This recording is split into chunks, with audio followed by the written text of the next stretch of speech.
Dia jatuh ke dalam neraka jahanam sab'ina kharifan, 70 kharif, 70 musim.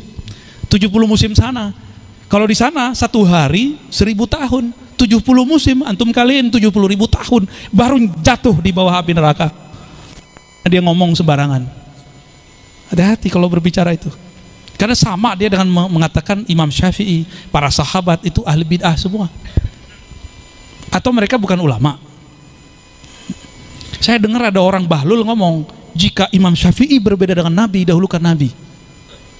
Itu benar-benar gila itu. Kok ada logika setan begitu tuh?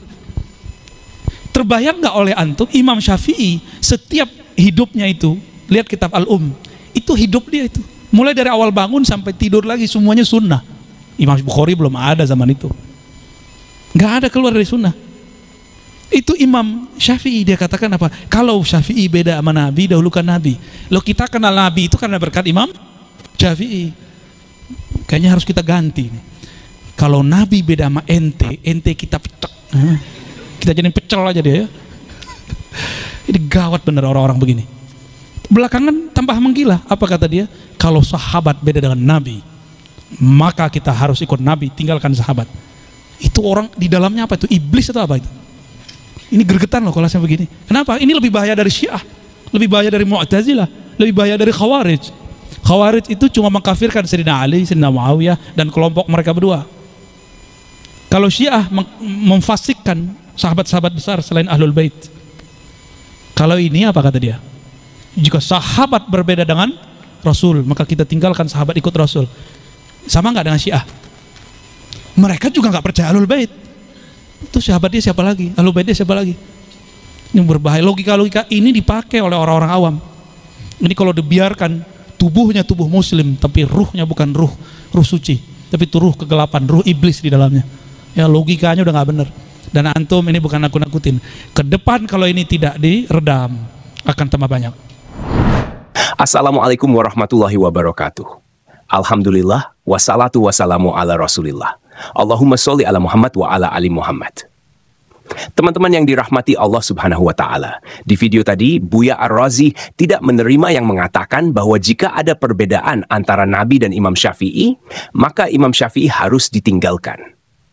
Buya Ar-Razi menyebut pemikiran semacam ini lebih berbahaya dari aliran-aliran seperti Syiah dan Khawarij. Pada video yang kita bagikan kali ini, kita dengarkan penjelasan dari Ustadz Yahya Badrussalam Hafizahullah tentang permasalahan ini.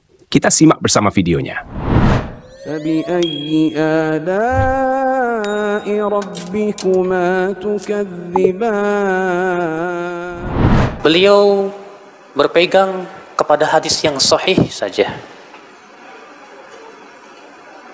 di mana Imam Syafi'i rahimahullah menganggap bahwasannya hadis sahih itu yang hendaknya dijadikan hujjah.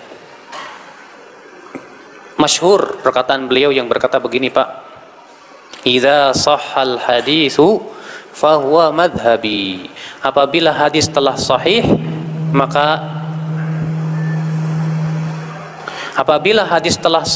maka itulah madhabku. Jadi madhabnya Imam Syafi'i itu apa? Hadis yang sahih. Imam Baihaqi meriwayatkan dengan sanad yang sahih ya kepada Imam Syafi'i bahwa ada seorang muridnya yang bernama Ibn Asad bertanya kepada Imam Syafi'i tentang hadis-hadis ru'yatullah, bahwa Allah nanti akan terlihat di surga. Apa kata Imam Syafi'i rahimahullah? Ya Ibn Asad, hai Ibn Asad, yaqdi ilayya, tolong nisbatkan kepada saya. Haitu au mittu, baik saya masih hidup atau saya sudah meninggal dunia.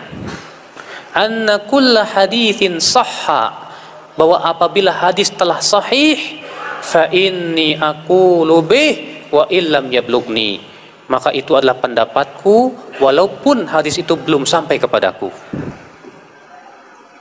Apa kata Imam Syafi'i? Hai Ibn Asad, tolong nisbatkan kepada saya bahwa apabila hadis telah sahih, itu adalah pendapatku walaupun hadis itu belum sampai kepadaku.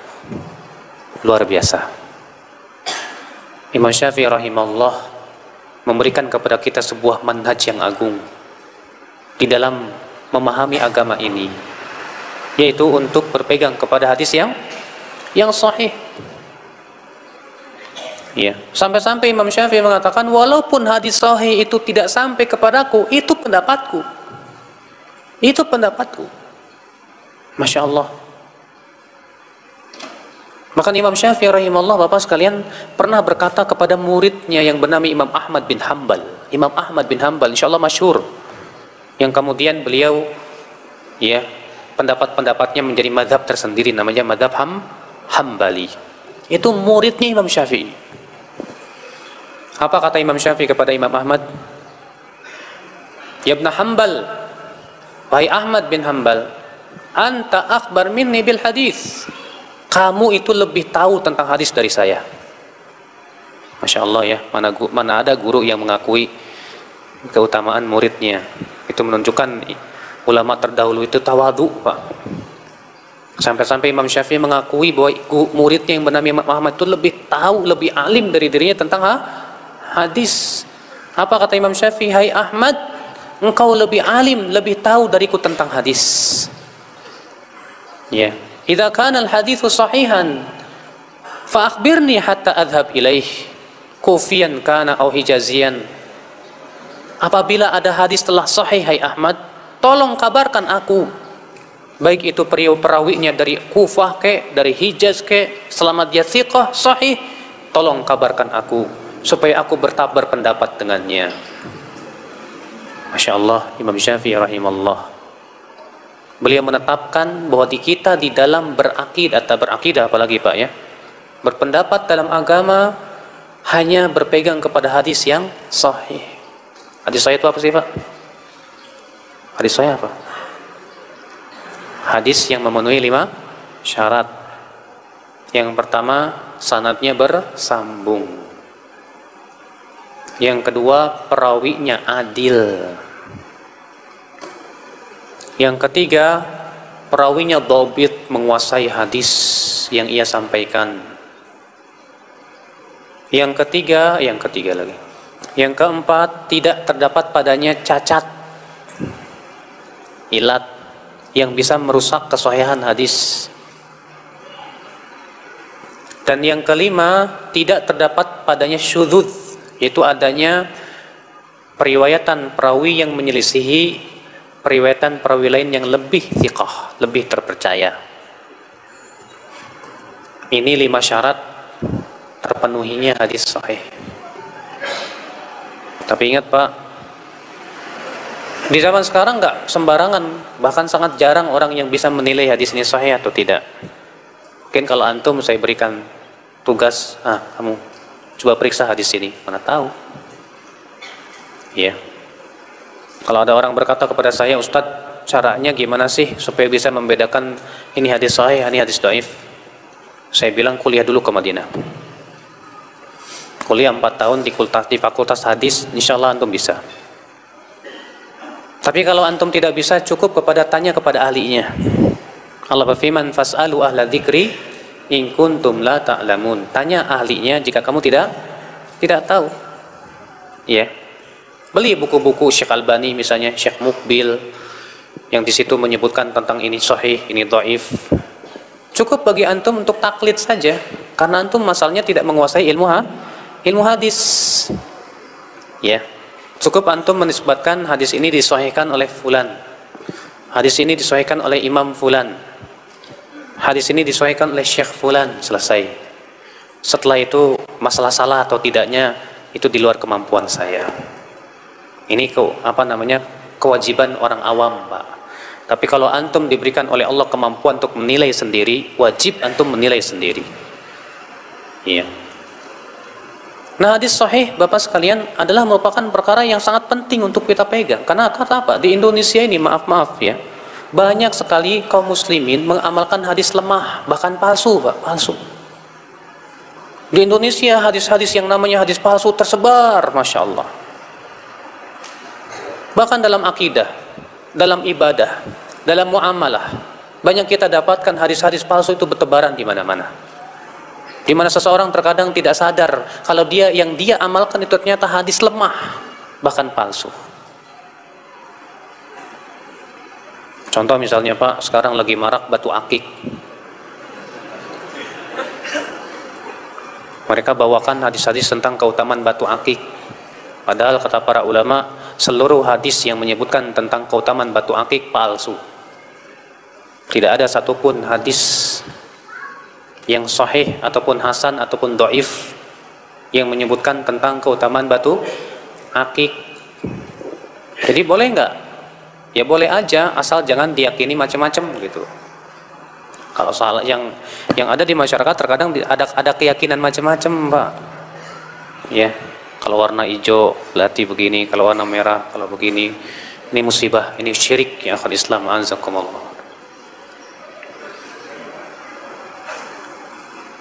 Ikhwatul iman, anzakumullah. Contoh lagi hadis palsu apa? Kemarin waktu umroh ada orang berbilang begini, katanya orang yang baru pulang umroh itu 40 hari masih ditemenin malaikat. Hah? Dari mana itu? Hadis riwayat siapa? Ya saya pernah dengar dari siapa?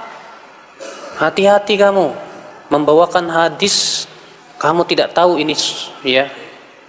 Ya kan dhaif juga hadis. Subhanallah. Rasulullah SAW bersabda, "Man kadzaba alayya muta'ammidan falyatabawwa maq'adahu minan nar." Siapa yang berdusta dengan sengaja atas namaku, hendaklah ia mempersiapkan tempat duduknya di mana? Di neraka. Hati-hati Anda membawa hadis. Jangan sampai Anda termasuk orang yang berdusta atas nama Rasulullah SAW. Dalam riwayat Imam Muslim dengan lafaz Rasulullah bersabda, "Man haddatsa anni bihaditsin yura annahu kadzibun fahuwa ahadul kadzibain." Siapa yang menceritakan dariku suatu hadis yang masih diperkirakan itu dusta, lalu ia sampaikan, maka ia termasuk salah satu daripada dua orang yang berdusta. Siapa yang dimaksud dua orang yang berdusta? Yang pertama yang membuatnya, yang kedua yang menyampaikannya. Ya, hati-hati. Nah ini yang diterapkan Imam Syafi'i. Imam Syafi'i menyuruh kita untuk apa? Hadis sahih. Jangan mengambil hadis lemah. Jangan mengambil hadis palsu. Apalagi memang terjadi ikhtilaf para ulama, bolehkah mengamalkan hadis lemah? Ya, menjadi dua madhab. Madhab yang pertama dinisbatkan oleh Imam Nawawi bahwa ini pendapat jumhur. Bahkan Imam Nawawi mengatakan ini ijma' para ulama. Walaupun klaim ijma'nya Imam Nawawi ini dibantah oleh banyak ulama seperti Imam Ibnu Hajar al-Asqalani, yaitu bahwa boleh mengamalkan hadis lemah dalam fadilah amal. Dalam apa? Fadilah amal. Bahkan Imam Nawawi mengatakan ini ijma' para ulama, tapi Ibnu Hajar mengatakan tidak ada ijma'. Kenapa? Karena para ulama masih berselisih paham dalam masalah ini. Di mana Imam Bukhari dan Muslim, dan ini yang dibela Imam Yahya bin Ma'in, dan ini pendapat Abu Bakar Ibn al-Arabi, bahwa hadis lemah tidak boleh digunakan sama sekali. Tidak boleh digunakan sama sekali. Al-Hafidh Ibnu Hajar di dalam kitab Tabyinul Ajab Fima Warada Fi Fadli Rajab di jilid dan di halaman 3, beliau mengatakan ya, bahwa pendapat yang mengatakan boleh mengamalkan hadis lemah selayaknya untuk diikat dengan 3 syarat. Syarat yang pertama kata beliau, alla yakuna dha'fu syadidan. Lemahnya tidak boleh sangat lemah, apalagi dusta. Sekarang antum bisa gak membedakan ini lemahnya ringan, ini lemahnya berat? Dari mana Anda tahu? Sering kali bahkan banyak kaum muslimin yang tidak faham apakah ini lemahnya ringan atau lemahnya apa? Berat. Maka dari itu hati-hati. Ini syarat pertama kata Imam Ibnu Hajar rahimahullah. Bolehnya mengamalkan hadis lemah. Yang pertama apa? Lemahnya tidak boleh berat. Yang kedua, wajib dia meyakini kelemahan hadis tersebut dan tidak meyakini bahwa itu hukumnya sunnah. Tapi dia mengamalkan sebatas kehati-hatian saja. Syarat yang ketiga kata Ibnu Hajar, alla yushahar bih, tidak boleh dimasyhurkan. cukup untuk dirinya saja. Dan 3 syarat ini Pak ternyata tidak dipenuhi oleh orang yang mengamalkan hadis lemah. Bahkan Ali Al-Qari memberikan tambahan lagi, bolehnya mengamalkan hadis lemah apabila asal hadis itu ditunjukkan oleh hadis yang sahih. Teman-teman yang dirahmati Allah Subhanahu wa Ta'ala, Ustadz Yahya Badrus Salam menekankan pentingnya berpegang pada hadis yang sahih dalam menjalankan agama.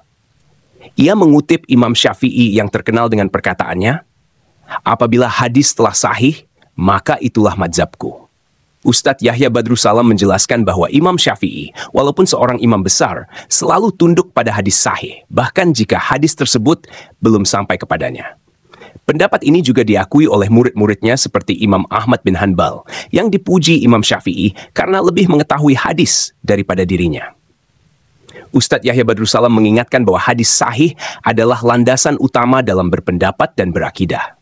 Ustadz Yahya Badrus Salam juga menyoroti maraknya penggunaan hadis lemah dan palsu di kalangan umat Islam, terutama di Indonesia. Hadis palsu ini sering digunakan dalam berbagai amalan ibadah dan akidah. Kesimpulannya, Ustadz Yahya Badrus Salam mengajak umat untuk hanya berpegang pada hadis yang sahih dan berhati-hati dalam menerima hadis lemah atau palsu. Jika ragu, umat disarankan untuk bertanya kepada ahli hadis agar tidak terjerumus dalam amalan yang tidak sah atau menyimpang. Demikian video yang kita dapat bagikan kali ini. Semoga bisa memberikan pencerahan bagi kita semua. Mohon maaf jika ada kekurangan. Barakallahu fikum. Assalamualaikum warahmatullahi wabarakatuh.